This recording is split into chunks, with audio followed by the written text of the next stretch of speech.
Les forces armées togolaises ont présenté ce lundi un grand rapport annuel au président de la République, chef des armées. Officiers et sous-officiers ont passé en revue les actions menées dans le contexte de la refondation de l'armée togolaise. Un grand rapport à découvrir dans ses grandes lignes tout de suite dans ce journal.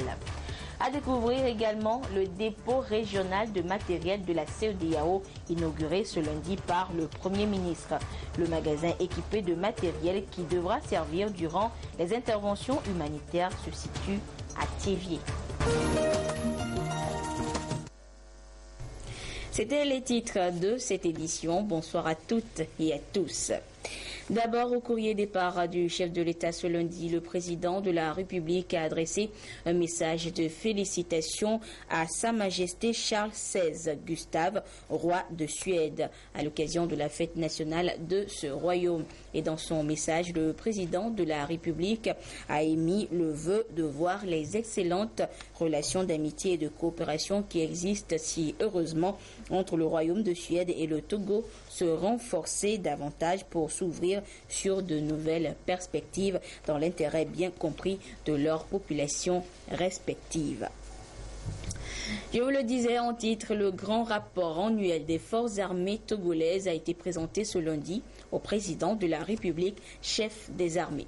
Le dit document qui fait le bilan de l'état des forces de sécurité mentionne entre autres cette année l'augmentation du matériel de mobilité, l'amélioration des conditions de vie et de travail, la création d'une coopérative d'épargne et de crédit au bénéfice des corps habillés. Il prend également en compte les différentes mesures prises par le chef de l'État pour moderniser les différents corps de l'armée et corroborer ainsi le processus de refondation de l'armée togolaise. Les précisions avec Aimé Abalo.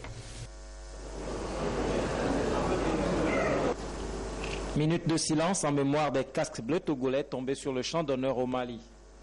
Autour du président de la République, chef des armées, les forces armées togolaises réitèrent leur engagement à défendre la patrie et à préserver la paix partout où besoin sera, même au prix de leur vie. Ce rapport annuel est surtout pour ces officiers l'occasion de réaffirmer leur soumission à l'autorité du pouvoir civil. Excellence, Monsieur le Président de la République, chef des armées, le général Gnassingbé Eyadema, bâtisseur des forces armées togolaises, avait coutume de dire, je cite, « Un pays n'est jamais grand par son étendue, mais par la valeur de ses hommes. » Fin de citation. Oui, Excellence, Monsieur le Président de la République, chef des armées, en acceptant l'appel du peuple togolais pour présider aux destinées de la nation, vous aviez une seule ambition, faire de notre pays un havre de paix et de sécurité. Grâce donc à votre politique de développement, le Togo affiche des performances économiques remarquables. Reconnu à juste titre dans le passé comme Suisse de l'Afrique, le Togo reprend sa place dans le concert des nations les plus sûres. L'arrivée massive de plusieurs institutions financières et des investisseurs à travers tout le pays en est une preuve palpable. Ce climat propice à l'investissement est entretenu par nos forces de défense et de sécurité dont vous avez décidé depuis 2 ans d'en faire un outil de défense moderne et bien structuré au service de la nation. Aujourd'hui, les forces de défense et de sécurité disposent d'un encadrement de qualité et d'un personnel dévoué.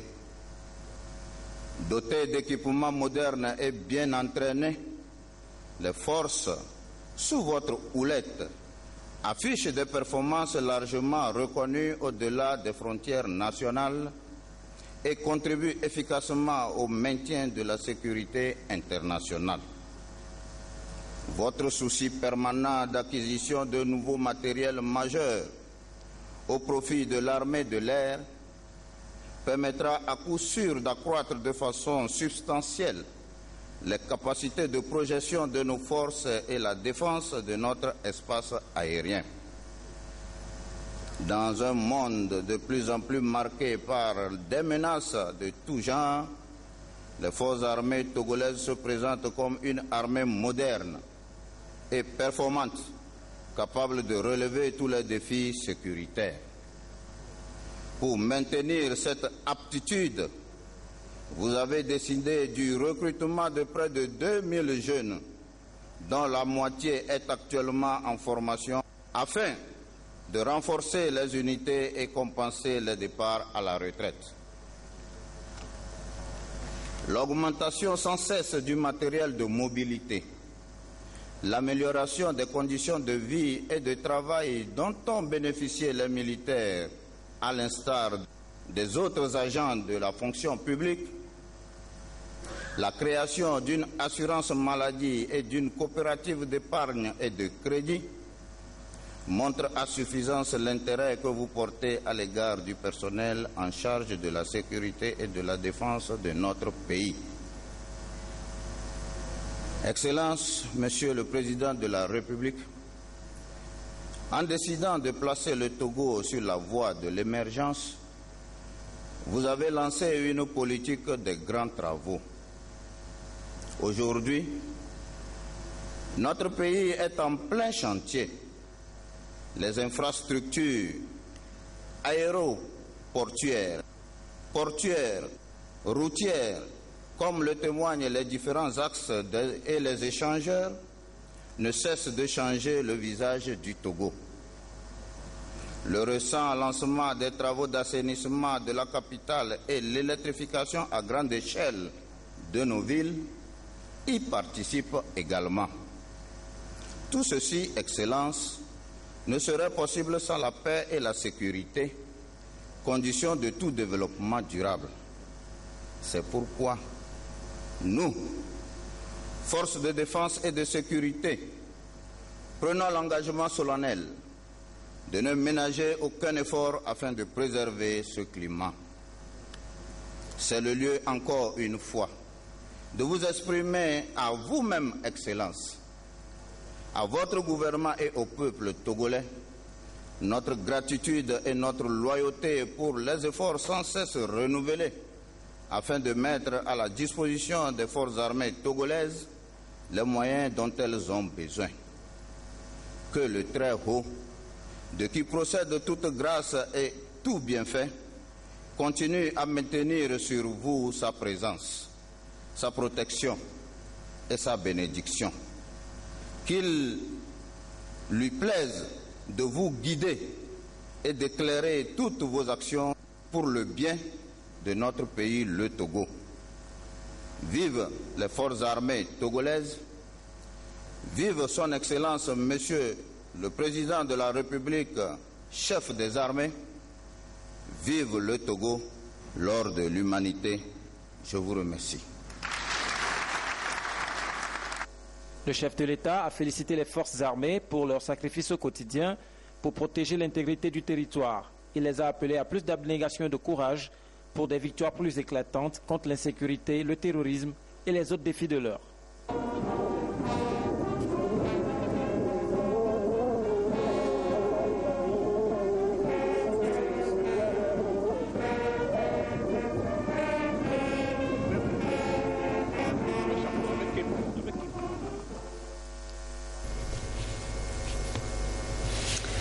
Sécurité encore avec cette bonne nouvelle. Le Togo abrite désormais le dépôt régional de matériel de secours de la CEDEAO, un grand magasin équipé de matériel d'intervention humanitaire inauguré ce matin à Kivié par le Premier ministre Comissé Classou. La réhabilitation de ce magasin et son équipement ont été possibles grâce à une collaboration entre le projet de gestion intégrée des catastrophes et des terres, l'Organisation internationale de la protection civile et le gouvernement togolais. Le compte rendu de cette cérémonie inaugurale avec Adolphe Baka. C'est un magasin de 1000 m² équipé de matériel de secours qui servira désormais toute la région ouest-africaine en cas de catastrophe. La réhabilitation de ce bâtiment, devenu aujourd'hui centre de dépôt régional de l'Organisation internationale de la protection civile, OIPC, est une initiative du gouvernement togolais à travers le projet de gestion intégrée des catastrophes et des terres PGICT financé par la Banque mondiale. Ce dépôt régional de matériel de secours pour l'Afrique de l'Ouest, initié par l'Organisation internationale de la protection civile et dont le souci est d'apporter une réponse efficace aux situations d'urgence dans les pays de la sous-région, vient ainsi renforcer nos actions en appui aux nombreuses initiatives pour aider les pays à renforcer la sécurité humaine et la protection civile. Je tiens à vous assurer de notre soutien continu pour faire en sorte que nos actions communes dans la gestion des catastrophes et pour la protection civile soient renforcées. L'équipement de ce centre est assuré par l'Organisation internationale de la protection civile, un arsenal composé essentiellement de motopompes de grande capacité, de zodiacs d'intervention rapide et autres accessoires, matériel adapté à servir dans les opérations de sauvetage en cas d'inondation. La mise en œuvre de ce matériel, c'est l'OIPC qui donne le top. Par exemple, le Ghana est inondé. Le gouvernement ghanéen a besoin des compresseurs. On nous a montré des compresseurs. Le gouvernement ghanéen s'adresse à l'OIPC. L'OIPC qui appelle le Togo dit voilà, vous mettez tel nombre de compresseurs à la disposition de l'État ghanéen pour ses besoins. Aussitôt après, le Ghana ramène le matériel. Voilà en gros la procédure. Le Togo, pour abriter ce dépôt sous-régional, a dû séduire les partenaires, un pays type de par les différentes stratégies et mécanismes internationaux dans lesquels il s'est engagé pour la gestion des catastrophes.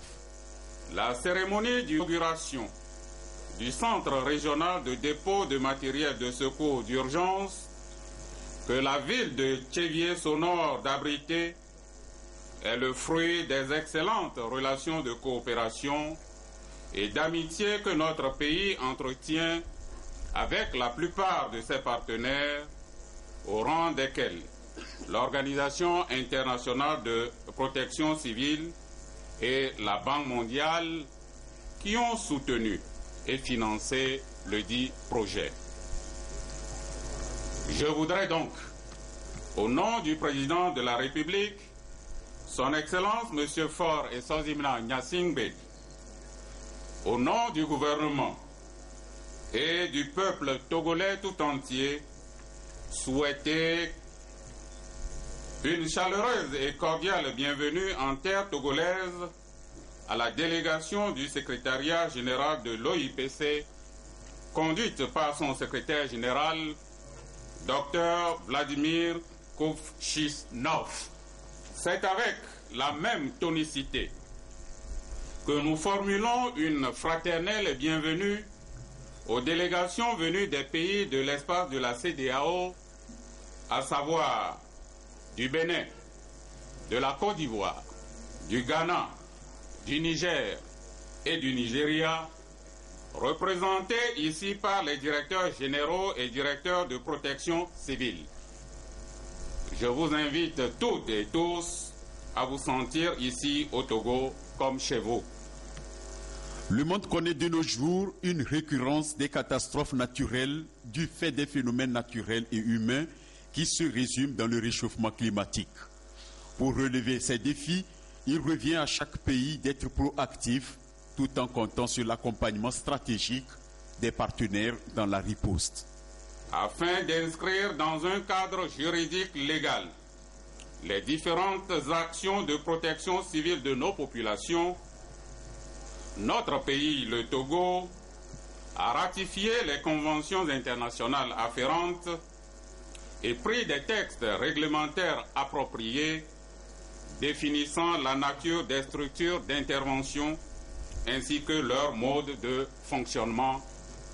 En conséquence, depuis mars 2014, date de son adhésion à l'OIPC, le Togo a bénéficié d'un appui multiforme auprès de l'OIPC ainsi que d'autres partenaires bilatéraux et multilatéraux d'importants lots de matériel destinés au corps des sapeurs-pompiers et des séries de formations au bénéfice des personnels et des cadres de la direction de protection civile. L'objectif est d'aider notre pays à renforcer ses capacités en matière de coordination des interventions et de secours en situation d'urgence. À ce propos, nous saisissons cette heureuse opportunité pour remercier la Banque mondiale qui, à travers le projet de gestion intégrée des catastrophes et des terres, a financé la rénovation de ce site pour l'entreposage du matériel. Au Togo, la gestion des risques est une priorité nationale fondée sur un engagement politique clair du chef de l'État. Il est basé sur la mobilisation des différentes institutions nationales concernées et intégré dans la planification des programmes et projets de développement socio-économique. La prise de conscience nationale de l'importance du renforcement de la prévision a été accentuée par les inondations récurrentes de ces dernières années, particulièrement depuis celle de 2008. Pour répondre à ces nouveaux besoins et améliorer sa résilience contre les risques de catastrophes naturelles, le Togo s'est engagé depuis lors dans une approche globale qui fait de la mutualisation des efforts, des moyens logistiques, des informations et de la coordination ses fondements stratégiques. Mais, quelle que soit l'approche adoptée par chaque pays, l'objectif final reste et demeure la protection efficace des populations et de leurs biens. Or, il est vrai, tous les pays n'ont pas la même capacité à développer une résilience aux catastrophes naturelles. Aussi, les plus vulnérables ont-ils besoin de la communauté internationale en matière du transfert du savoir-faire, du renforcement des capacités humaines, techniques, juridiques dans les domaines liés à la gestion des risques. La réduction des effets des aléas sur les populations nécessite des moyens et des actions d'anticipation et de réaction, d'où l'importance de ce lot de matériel qui vient renforcer les capacités de réponse et de riposte des pays de la sous-région ouest-africaine aux éventuels sinistres. En effet, les pays de la sous-région ouest-africaine, comme d'autres pays de la planète, sont aujourd'hui sous la pression constante des changements climatiques qui entraînent soit la sécheresse, soit les inondations suite aux pluies diluviennes. C'est dire l'importance de ce centre qui viendra booster les efforts des soldats de feu dans leur mission, entre autres, les opérations de sauvetage dans la sous-région. Les acteurs du développement durable se familiarisent avec les différents objectifs de développement durable, ODD, 17 au total, et les 169 cibles. En session de travail à Lomé, et ce pour 5 jours, ils vont définir le niveau d'ambition nationale et les priorités du Togo, et ceci afin d'élaborer le programme national de développement durable pour les 5 prochaines années, c'est-à-dire de 2018 à 2022. Les précisions avec Kwasi Glé et Charlotte Moussimet. Les ODD, Objectifs du développement durable, un programme universel et porteur de changement. Centré sur la personne humaine et l'environnement, cet agenda mondial comprend 17 objectifs et prend en compte 169 cibles. Pour son exécution, il revient alors à chaque pays de se les approprier afin de les prioriser, tout en tenant compte des spécificités nationales. C'est à cet exercice que se livrent les acteurs de ces différentes parties prenantes. Méthode appropriée, la grille de priorisation développée par Cher en éco-conseil de l'Université de Québec. Cet outil, quand il est appliqué, permet de pouvoir faire l'analyse des 17 objectifs et des 179 cibles et de retenir les cibles pertinentes pour le Togo en considérant les spécificités de notre pays. En matière de développement durable, le Togo entretient de bonnes relations avec la francophonie. L'organisation accompagne le pays dans la mise en œuvre de différents projets et programmes visant à éliminer la pauvreté et à protéger la planète Terre. Le BRAO, qui est présent ici même à Lomé, a souhaité accompagner ce pays dans sa feuille de route pour l'adoption, la priorisation d'abord des cibles des ODD, l'intégration dans les politiques nationales et locales de développement durable, les politiques sectorielles et leur mise en œuvre bien sûr. Les résultats de ces travaux serviront à l'élaboration du plan national de développement, un agenda quinquennal 2018-2022 qui viendra remplacer la SCAP qui finit en 2017. Le ministère de la Communication et de la Culture et la Commission nationale de l'UNESCO organisent une sensibilisation des acteurs culturels et les décideurs sur la nécessité de ratifier la Convention 1970 de l'UNESCO. Cette convention concerne les mesures à prendre pour interdire et empêcher l'importation, l'exploitation et le transfert de propriété illicite des biens culturels. Cette rencontre a réuni les participants du Bénin et du Togo pour ensemble définir un plaidoyer pour les deux États au niveau des décideurs. Le reportage est signé Dédé Koussao et Christine Pétiquel. Les biens culturels, les propriétés intellectuelles, les œuvres d'art sont des biens et des richesses qui constituent le patrimoine culturel de chaque peuple. Mais le trafic des biens culturels reste inquiétant et occupe le 3e rang mondial des activités criminelles derrière celui des stupéfiants. Cette rencontre vise à éveiller la conscience des acteurs culturels et des décideurs sur la nécessité de ratifier la Convention 1970 de l'UNESCO qui permet aux États d'interdire l'importation et l'exportation des biens culturels. Il y a des biens culturels qui peuvent circuler normalement parce qu'on peut les faire circuler à des fins scientifiques, à des fins éducatives. Mais ces biens-là, il faut prendre des normes au niveau national pour faire circuler ces biens. Maintenant, le trafic illicite, c'est la circulation, le commerce qui sont contraires à la loi. Pour protéger donc ces biens, pour éviter la circulation illicite donc de ces biens, il faudrait que le Togo ratifie d'abord la convention avant qu'elle ne soit mise en œuvre dans le pays. Et il y a aussi des parlementaires qui auront la charge donc de ratifier la convention au moment opportun. Malgré les dispositions prises par le Togo pour protéger les biens culturels, il convient de réfléchir sur les mécanismes et stratégies à adopter en vue de sécuriser notre patrimoine culturel. Le vol et le trafic des œuvres d'art constituent un phénomène permanent et endémique qui connaît une extraordinaire expansion, surtout au cours des dernières décennies, marquée par une instabilité sécuritaire dans la sous-région ouest-africaine. L'on assiste de ce fait à une recrudescence de transferts et cambriolages et même des attaques à main armée ainsi qu'au pillage systématique des biens culturels du fait des différents conflits que connaît cette partie du continent. Ces incidents ont été et sont des menaces pour les habitants des localités qui en sont victimes, de même que pour les pouvoirs publics et l'ensemble des acteurs culturels. Cela fait donc appel à une obligation de lutte collective et à la nécessité d'harmoniser nos législations, d'améliorer la traçabilité des biens culturels et de renforcer la coopération à l'échelle internationale. Car aucun État ne saurait prétendre à lui seul venir à bout de ce fléau. Instrument juridique international, la Convention 1970 de l'UNESCO prend en compte 3 principaux volets, à savoir les mesures de protection au niveau national, les dispositions qui permettent de saisir et de restituer les biens importés illégalement et la coopération inter-États.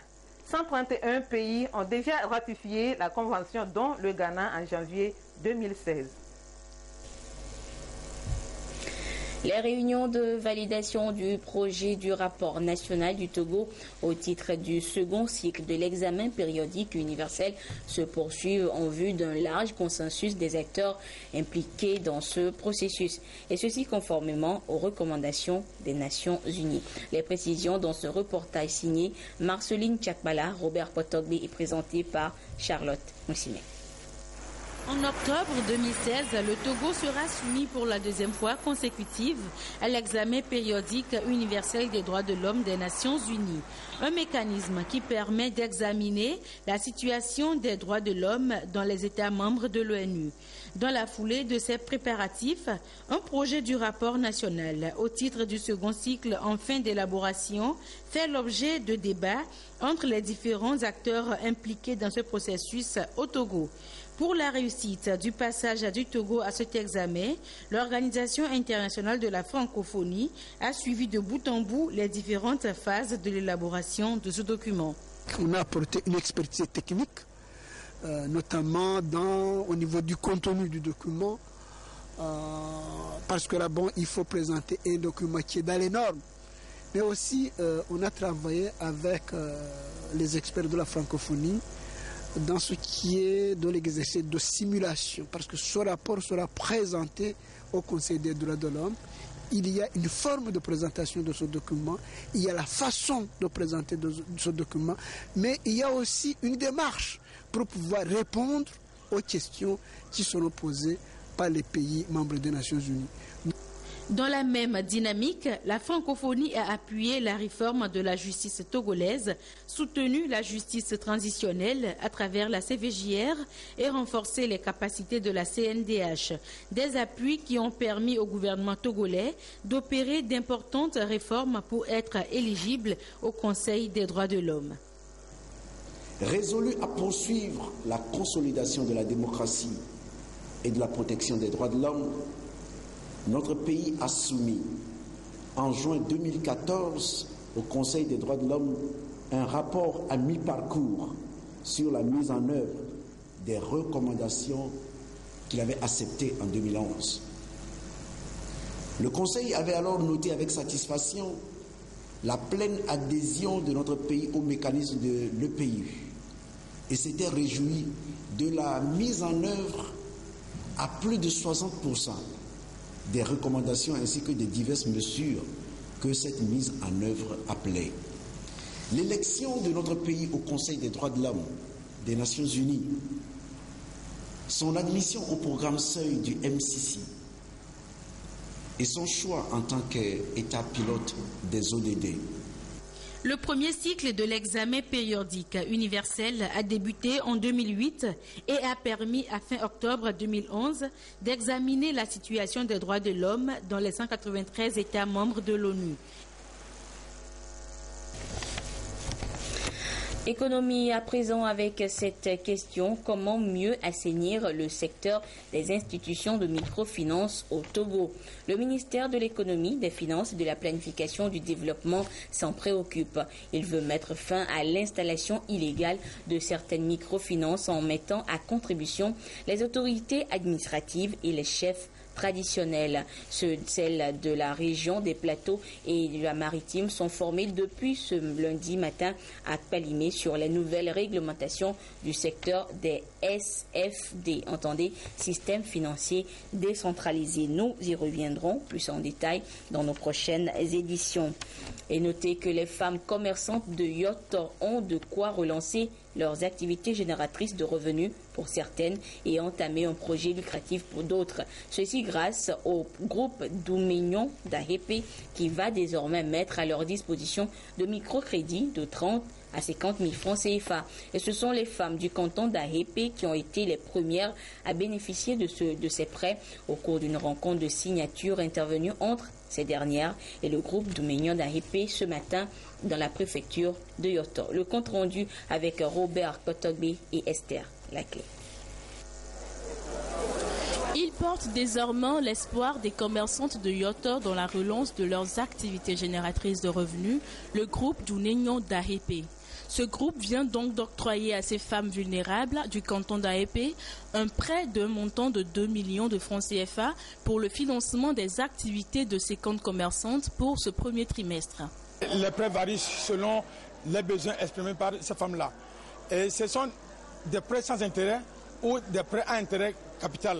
C'est-à-dire que l'intérêt que ces femmes auront à payer, elles auront à les épargner elles-mêmes directement pour pouvoir bénéficier plus de fonds auprès d'autres sources de financement.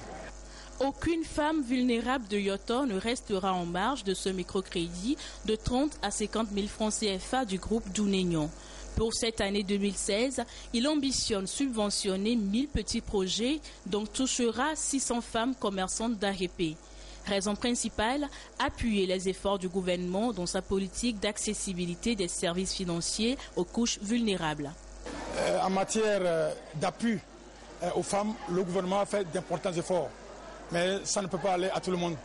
Il nous revient à nous autres qui sommes encore dans les communautés d'aider d'autres femmes qui sont dans le besoin. C'est un projet à l'étape pilote. Après 6 mois dans le canton d'Arépé, il va donc couvrir les 11 autres cantons de la préfecture de Yotor. Et les fidèles musulmans ont de leur côté débuté ce lundi le jeûne de Ramadan. Et dans le souci de les accompagner au cours de ce rituel, des vivres leur ont été offerts par l'institution bancaire Bank of Africa, BOA. Et cette action vise d'une part à montrer amour et affection aux peuples frères musulmans et d'autre part à démontrer la proximité avec les clients à travers cette action sociétale. Kwasi Glé, Augustin Kossi et Prudence Zinsou. Premier jour du mois béni de Ramadan à la mosquée centrale de Lomé. Mois de jeûne pour les fidèles d'Allah. Moment choisi par la Bank of Africa pour matérialiser son volet social.